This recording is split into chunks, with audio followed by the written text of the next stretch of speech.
नमस्कार दर्शकों, जी के एकेडमी न्यूज में एक बार फिर से आपका स्वागत है। आज हम बात करेंगे हिंदू धर्म में प्रचलित 16 संस्कारों के बारे में, जिसमें से प्रथम संस्कार होता है आपका गर्भाधान संस्कार और लास्ट में जो 16वां संस्कार है वो होता है अंत्येष्टि संस्कार, जिसको हम बोलते हैं अंतिम संस्कार।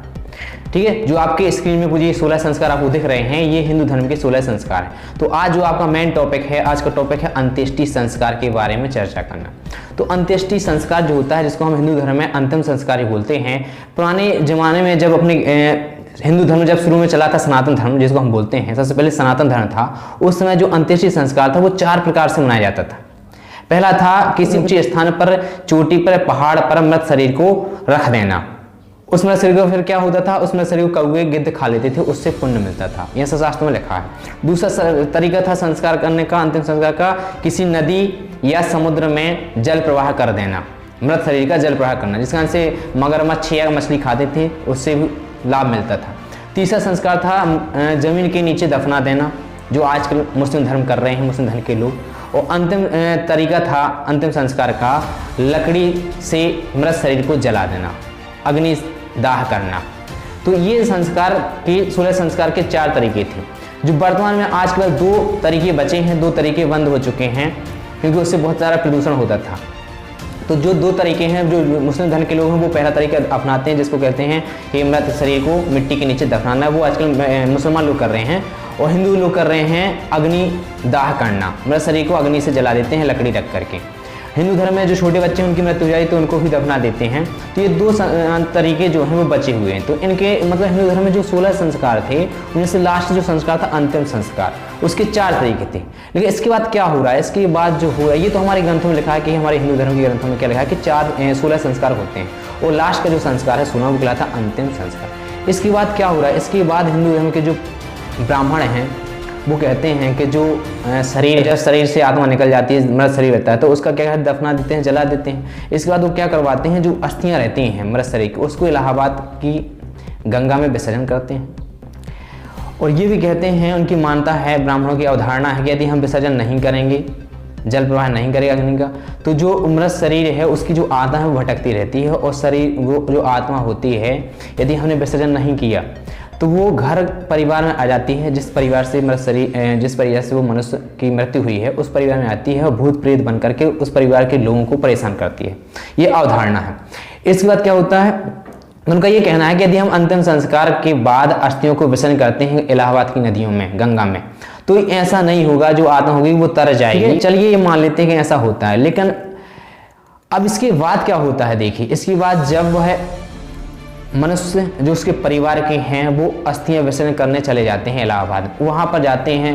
पंडितों का कहना है कि वहाँ पर जाने पर, इलाहाबाद जाने पर, अस्थियों का विसर्जन करने पर आत्मा तृप्त हो जाती है, उसका मोक्ष हो जाता है, वो वापस नहीं आती। इसके बाद क्या होता है कि जब घर में आते हैं तो उनके पूरे सिर के बाल मड़वा देते हैं, शुद्धताई जिसको बोलते हैं, शुद्धताई करना चाहिए ऐसा बोलते हैं, ये भी मनुष्य कर लेता है। इसके बाद क्या होता है, जब 10 दिन हो जाते हैं मृत शरीर की, जब व्यक्ति मरता है उसकी 10 दिन जब होते हैं तो वो 10वां मनाते हैं, फिर 13वां दिन हो जाए तो 13वीं मनाते हैं। 10वां और 13वीं, जिसको दल बोलते हैं, और 13वीं हिंदू धर्म में मानता है। ब्राह्मण लोग बताते हैं, ऐसा ग्रंथों में नहीं लिखा है, लेकिन ब्राह्मण लोग मानते हैं कि उनका 10वां और 13वीं मनाना चाहिए। क्यों? क्योंकि जो मनुष्य मर गया है वह कौवा बन के आता है 13वीं खाने के लिए। तो मैं आपसे ये जानना चाहता हूँ, जब ब्राह्मण लोग कहते हैं कि मृत शरीर की अस्थियां इलाहाबाद में विसर्जन करने से उनका मोक्ष हो जाता है, तो जब उस मृत शरीर की आत्मा का मोक्ष हो गया तो वो कौवा बन के कैसे आ गया 13वीं खाने के लिए? तो ये इतनी गलत अवधारणा मतलब अवधारणा चल रही है हिंदू धर्म में, कि जो उसका मृत शरीर की आत्मा है वो आती है कौवा बन के, और 13वीं के दिन भोग प्रसाद खाने आती है।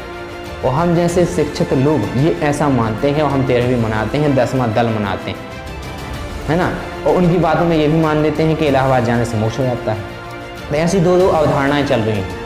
केवल अंतिम संस्कार होता है शरीर को जला देना, दफना देना, या ऊंचे स्थान पर रखना, या जल प्रवाह करना। इसके बाद कोई भी संस्कार नहीं होता। ये नकली पाखंडी ब्राह्मण लोग 17वां संस्कार करते हैं, जो कहलाता है दल 13वीं, इसको कराते हैं। इसका कहीं भी प्रमाण नहीं है। तो मैं आपको इसी वीडियो में केवल यही बताना चाहता था कि जो 13वीं और दल होता है, ये इसका कोई महत्व नहीं है, इसका कहीं भी प्रमाण नहीं है। जब उनका कहना है कि आप अस्थियों को विसर्जन कर दोगे गंगा में, इलाहाबाद में, तो उनका मोक्ष हो जाएगा। फिर वो कौवा बन के कैसे जाती है हाथ में, इसका मतलब उसका मोक्ष नहीं हुआ है, तो फिर क्यों करवाते। और आज की जनरेशन ले लीजिए, देखिए आज कोरोना वायरस चल रहा है, कोरोना वायरस के कारण कई लोग मर रहे हैं। तो उनकी बॉडी तक नहीं मिल रही है, वो उनका बॉडी तक नहीं मिल रही, उनकी अस्थियाँ भी नहीं मिल रही हैं। तो क्या उनके आज तक कभी आए भूत बन के, प्रेत आत्मा बन के? जो मरा है वो व्यक्ति कभी आया, उनके परिवार को परेशान किया है? नहीं किया। इसका मतलब क्या है? इसका मतलब ये है कि यह सब पाखंडवाद है। ऐसा अपने ग्रंथों में कहीं प्रमाण नहीं है। ये केवल ब्राह्मण लोग, जो नकली ब्राह्मण लोग हैं, ये सब ऐसा करवाते हैं ताकि उनको खाना मिले, उनको पैसा मिले।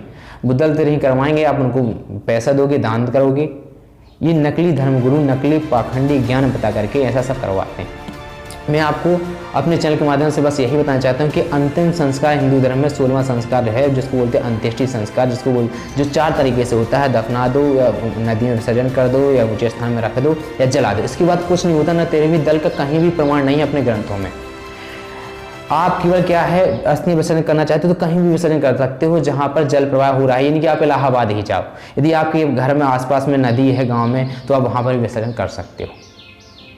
तो यदि आप पढ़े लिखे हैं तो इस पाखंडवाद को जड़ से ख़त्म करें और सबका हमारा और अपने हिंदू धर्म का सहयोग करें। अपने ग्रंथों को जरूर पढ़ें और अधिक जानकारी के लिए पढ़िए पुस्तक ज्ञानगंगा जीने की राह, जो कि जगत गुरु तत्वदर्शी संत रामपाल जी महाराज द्वारा लिखित है। यह पुस्तक यदि आप निःशुल्क पाना चाहते हैं तो हमारे कमेंट बॉक्स में अपना नाम, मोबाइल नंबर, पिन कोड, जिला का नाम और स्टेट का नाम ज़रूर दें। पुस्तक आपको निःशुल्क मिल जाएगी।